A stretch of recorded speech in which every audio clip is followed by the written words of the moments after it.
Faire du mon fils. Ton tour, merci et bravo. Franchement, c'est classe. Ouais. Je serais plus content. On n'en est pas à un niveau d'expertise et d'évolution du travail de Nicolas, nous, hein, pour notre faire. Pour l'instant, moi, je vais simplement vous présenter le fait que le RapidMOOC, moi, je l'ai perçu déjà comme un outil de numérisation du livret de formation du stagiaire. C'est-à-dire qu'on a la problématique de cours que Nicolas vous a présenté. Moi, je l'ai vu comme la possibilité finalement de réaliser aussi une explosion en tout petit morceau du livret de formation du stagiaire. Moi, j'ai été confronté toujours à la même problématique, un livret de formation lu partiellement par quelques stagiaires, rarement, voire jamais lu par les tuteurs et par les directeurs de structure et par les intervenants.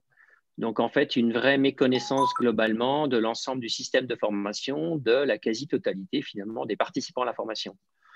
Donc, l'idée, elle était très simple. L'idée, pour moi, elle est à partir d'un livret de formation abouti, parce que ça part quand même d'un livret de formation abouti. Je pense qu'on est tous sur la même longueur d'onde là-dessus. On a tous un livret de formation abouti.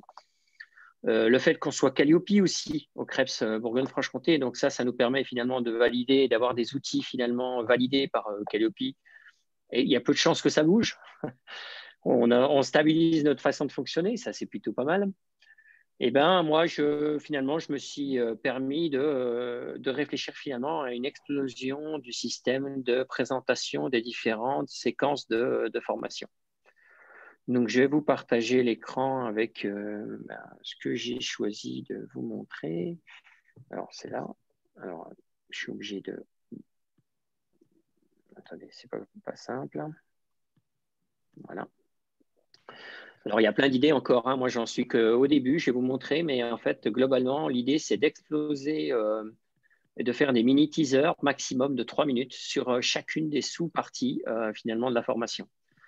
Donc, il y aura des teasers pour préparer finalement sa formation, préparer au TEP, trouver sa structure, trouver un apprentissage. Ça peut, on a des formations financées par le conseil régional, c'est moins trop un problème, mais pour trouver un apprentissage, généralement, les stagiaires se trouvent un peu démunis. Donc, il s'agit de leur présenter finalement les procédures actuelles, qu'est-ce qu'il faut faire, la meilleure chance de réussite, etc., ou trouver une liste de structures, etc. Les hébergements-restauration, ça, l'idée, c'est très simple, hein, c'est de dire, le CREPS, c'est un outil de formation, mais est-ce que vous avez réfléchi à l'hébergement-restauration? Voilà ce qu'on vous propose au CREPS. Donc, vous voyez, des mini-teasers, en fait, globalement, qui permet aux stagiaires d'imaginer un petit peu son projet de formation. Le contenu de la formation. Alors, là, il est sous-divisé en pas mal de parties. Qu'est-ce que les TEP? Qu'est-ce que les tests de sélection? Qu'est-ce que les EPMSP? Des termes finalement qu'on a tous l'habitude de dire, mais qui ne veulent strictement rien dire pour les stagiaires. Hein. Donc, c'est tout des… qu'est-ce que l'UC1, qu'est-ce que l'UC2, qu'est-ce que l'UC3, qui différencie bien sûr la vidéo qui présentera les épreuves certificatives, comment je mets en place mes stages, comment je remplis ma feuille de présence en stage, j'en ai encore plein en fait en fait, tout simplement, hein, ces questions-là, c'est le fruit finalement des questions des stagiaires. C'est-à-dire que globalement, on a des stagiaires qui nous rapportent à peu près toutes les questions et il s'agit de les concentrer sur des thématiques, quoi. Les tuteurs aussi. Je projette de faire des vidéos pour accompagner les tuteurs par trimestre. J'ai mis semestre, mais c'est trimestre. Pour leur donner finalement quelles sont les différentes étapes à mettre en place dans l'action de tutorat ou de maître d'apprentissage. C'est-à-dire que leur donner un guide d'utilisation. Pour les tuteurs, il y a en parallèle l'utilisation de Claroline à fond, bien sûr, et de Slack aussi pour diffuser l'ensemble des informations ou les tutoriels. Voilà. Moi, exactement pareil que Nicolas, les tutoriels, moi, c'est ni plus ni moins un enregistrement de mon écran que j'utilise pour expliquer un petit peu les pourtours du logiciel qu'on utilise et comment on le fait. Et c'est également comment remplir le bilan trimestriel de suivi de stagiaire pour le tuteur. Voilà. En fait, si j'ai plein d'idées dans la tête, hein, de nouvelles vidéos derrière, c'est pour un directeur de structure, quel est l'intérêt d'avoir un stagiaire, des BGEPS, pourquoi? En fait, il y a en soi, par le biais d'une petite interview, le moyen finalement de rendre quelque chose de très attrayant en fait. Donc là, je vais vous montrer finalement ce que ça donne, par exemple, sur cette vidéo. Je pense que ça ne va peut-être pas vous le montrer, non? Alors là, il faut que j'arrête de partager. J'arrête. Ah, c'est pas possible. Je ne suis pas doué. Alors, moi, je fonctionne. Faut Je fais partager pas de tout pub, l'écran. Comme ça, t'es pédard. Ouais. J'ai pas d'action pour Mac, mais je dois avouer que j'utilise Mac et que j'en suis très satisfait parce que je me retrouve avec des outils, mais vraiment extrêmement simples.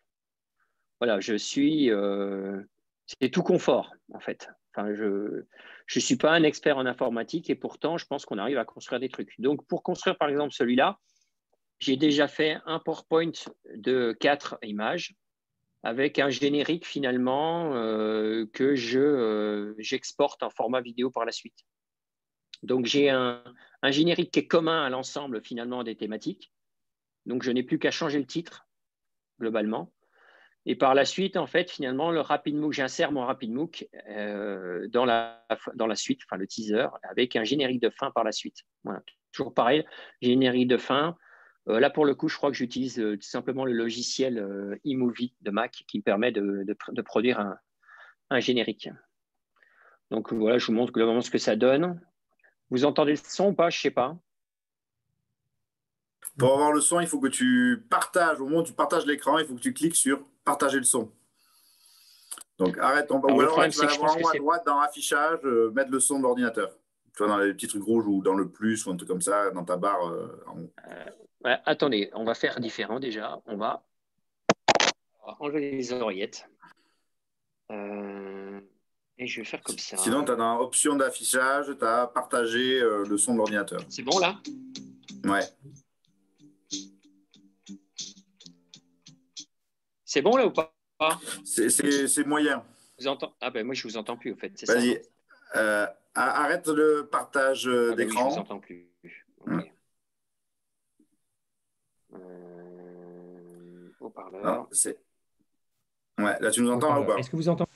Ouais, tu m'entends? Ouais, je vous entendais. Voilà. Alors Vous regarde, entendez ce le que son tu ou vas pas de la faire, c'est que vidéo? quand tu vas en haut, là, dans ta barre d'outils, dans les trois petits Ouais. points à droite ou option d'affichage ou quelque chose comme ça, et du coup, tu vas pouvoir mettre, voilà. Ou alors là, tu repartages ton écran. Et Ouais. avant de cliquer sur plein écran, en bas de la fenêtre à gauche, tu auras partagé le son de l'ordinateur. Ouais, bah c'est cliqué. Bah, Ah, bon, c'est bah, bon. alors ça va être bon alors. Ah, c'est parce que j'avais les oreillettes, je pense que c'est uniquement ça. Oh purée, il me demande un mot de passe. Il y a une.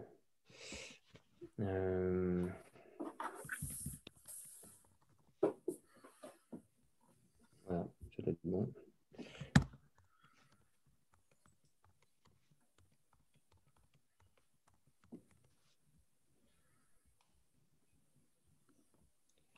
Ouais, c'est bon. Parfait. Vous entendez ou pas? Vous entendez pas là? Non. Bon, c'est pas grave. Ah, mais c'est parce que, encore une fois, je suis sur les oreillettes. C'était quand même dingue. Et là, tu as coupé le micro, mon pauvre.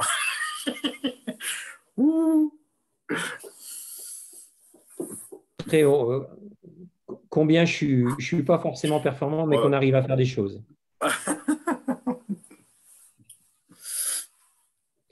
Non, mais j'ai un message de mon Mac qui me demande de Non, c'est rentrer bien un les mot de Macs. passe. Oui, pour le coup, là, c'est la première fois que j'ai ce message. Ça fait rêver. Ouais.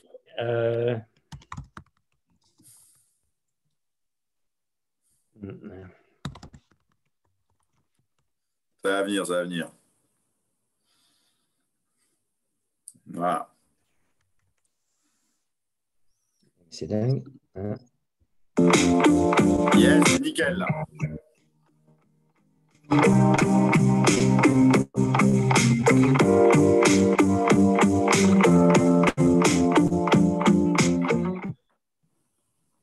Bonjour à tous.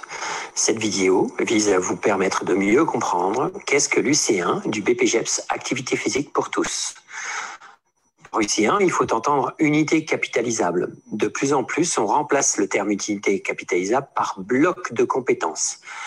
Pour cette formation, le bloc de compétences numéro 1 comprendra environ une centaine d'heures. Notre objectif est de vous permettre d'encadrer tout public, dans tout lieu et toute structure. Si l'on jette un petit coup d'œil à l'arrêté du 21 juin 2016 qui porte sur la création du BPGEPS Activité physique pour tous, on identifie blablabla. Bla, bla, bla. Qu'est-ce qu'une SARL? Comment fonctionne? Nous souhaitons également vous préparer à travailler dans tous les secteurs professionnels du sport. Cet UC1 sera certifié sur la même épreuve que sur l'UC2. Cette présentation de l'épreuve certificative fera l'objet d'une vidéo spécifique. Vous retrouverez tous les éléments de cette vidéo dans le livret de formation. En attendant, je vous souhaite une excellente formation. Yes.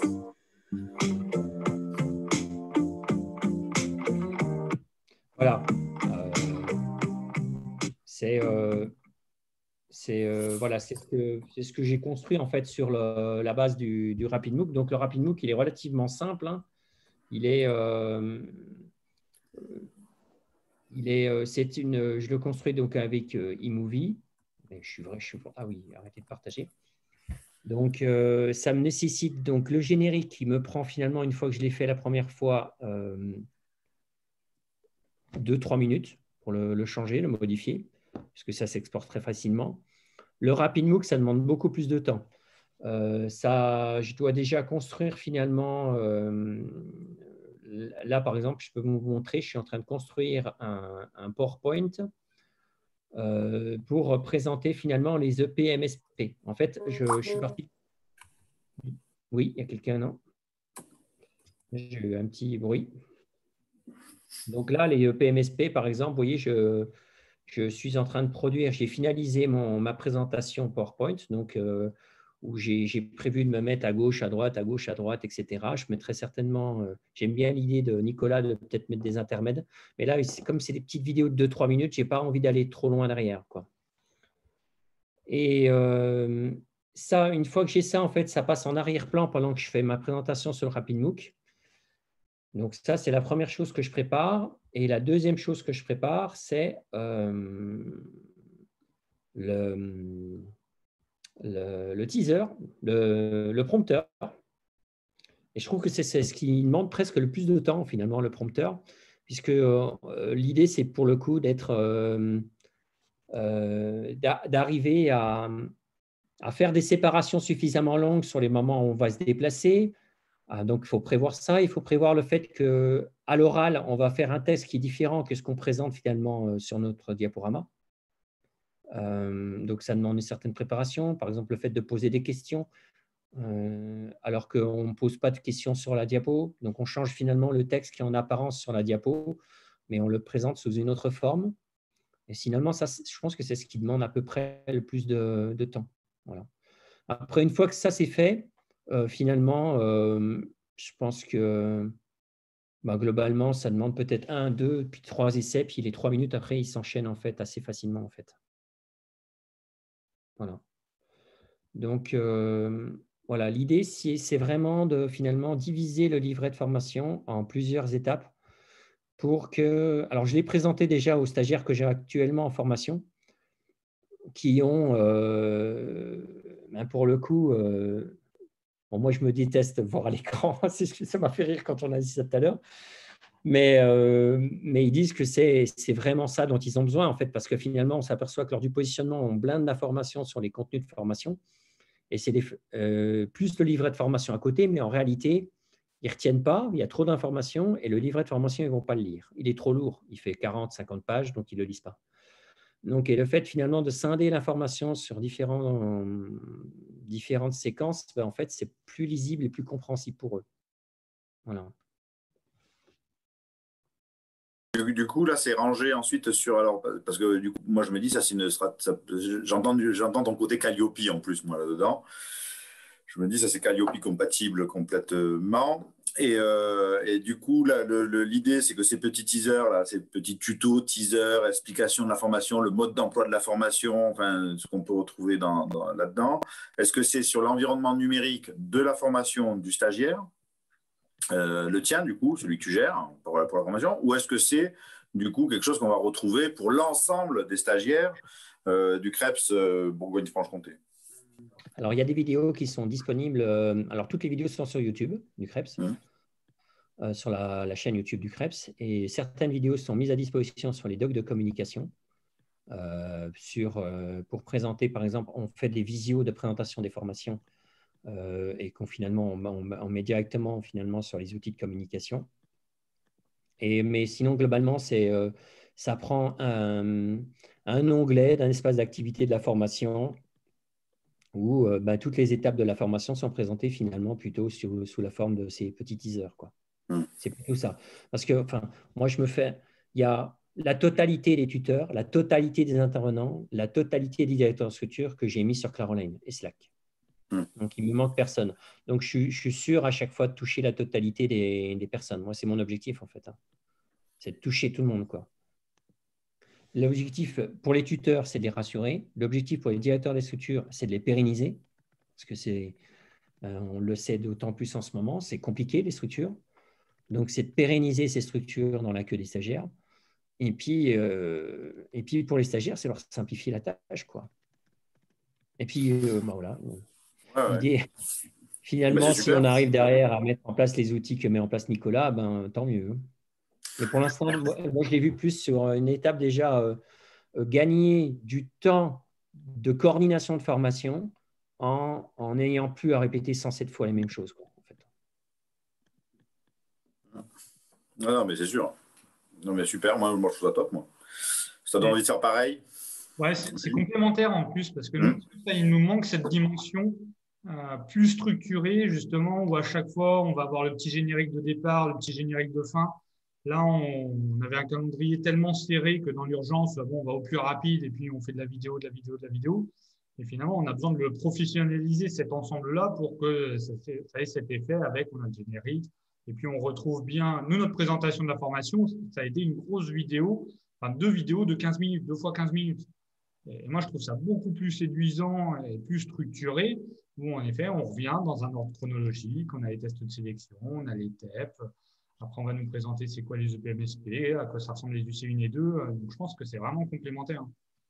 Super, merci. Je fais exprès de séparer les UC1 et les UC2 dans la présentation, parce que c'est quand même des blocs de compétences séparés. Donc, l'idée, c'était vraiment d'aussi réfléchir à l'avenir et de dire qu'on peut peut-être vendre que des blocs de compétences séparés et pas forcément l'UC1 et 2 en bloc, quoi. Mais après, on peut le faire aussi sur les deux. Il y a toujours moyen de le faire. Est-ce que ça vous intéresse de voir finalement la simplicité du logiciel pour monter les projets, pour vous montrer que c'est accessible? Moi, à la limite, je préférerais voir la plateforme, moi. Le logiciel de montage, sinon, il faudra un atelier logiciel de montage, tu vois, à un moment donné. Mais peut-être sur la plateforme, sur l'environnement numérique lui-même, à quoi il ressemble. C'est pas fait encore, ça. D'accord. Parce que je mettrai. Alors, la prochaine formation, moi, que je démarre, elle est prévue au mois de mai. Et mon objectif, c'est que tout soit prêt pour le mois de mai. Donc là, effectivement, en mai, je serai en mesure de. Mais globalement, l'onglet est prêt.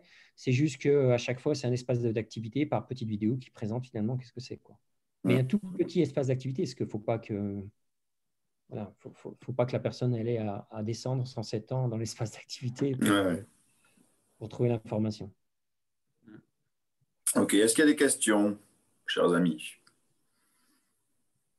Non, juste une petite remarque, Cyril, c'est possible en fait depuis le Media Center, là où vous retrouvez tous les contenus qui sont produits en fait, d'injecter le générique d'entrée, générique de fin, et comme ça à chaque fois qu'une vidéo est produite, il suffit en fait d'aller dans la petite roue crantée quand on lance la vidéo sur le player, et on fait plus et on rajoute le générique avant et après, et ça fait gagner du temps.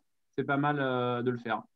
Oui, et ça, ce qu'on avait fait à l'ENV, on avait fait comme ça. C'est-à-dire qu'effectivement, on avait les génériques. Alors après, on le faisait soit via RapidMOOC, soit à côté, mais tout le monde avait les petits génériques, et donc on les rajoutait systématiquement au début et à la fin. Ouais.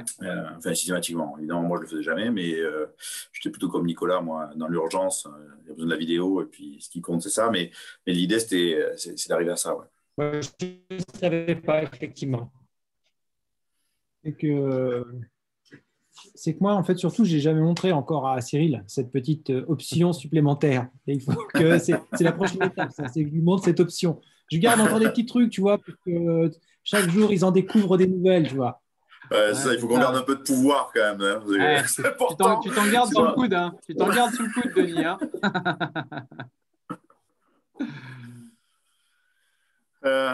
Bon, voilà. D'autres questions, remarques? Non? Moi, à part que je trouve ça bien riche, bien top. Enfin, pour moi, en tout cas, c'est un régal de voir tout ce que vous en faites. Hein, mais voilà, après, je laisse parler aux autres. Bon, c'est à moi de causer alors, du coup. Ouais. C'est intéressant par rapport à ce qu'on disait ce matin, par rapport au coût des fois, et pour pouvoir tenter de négocier d'avoir ce type d'outil. Bah voilà, ce qui est intéressant aujourd'hui, c'est de voir tous les usages possibles. Ouais. Là, par exemple, voilà, même dans la démarche Calliope, voilà, c'est toutes ces possibilités qui peuvent permettre justement après de dire, bah voilà, cet outil peut amener un plus dans notre organisation. Voilà, là, effectivement, sur le livret des stagiaires, tellement d'accord, et ça évite vraiment tout ce côté répétitif d'infos qu'on donne, comme disait Christophe ce matin. Hein, voilà, tous les mails qui recevaient avant et dont l'info est dans la vidéo, il n'y répond pas, quoi. Et c'est ça, quoi. Et c'est vrai que ça gagne un temps fou derrière sur d'autres choses. Donc c'est super, ouais. Merci.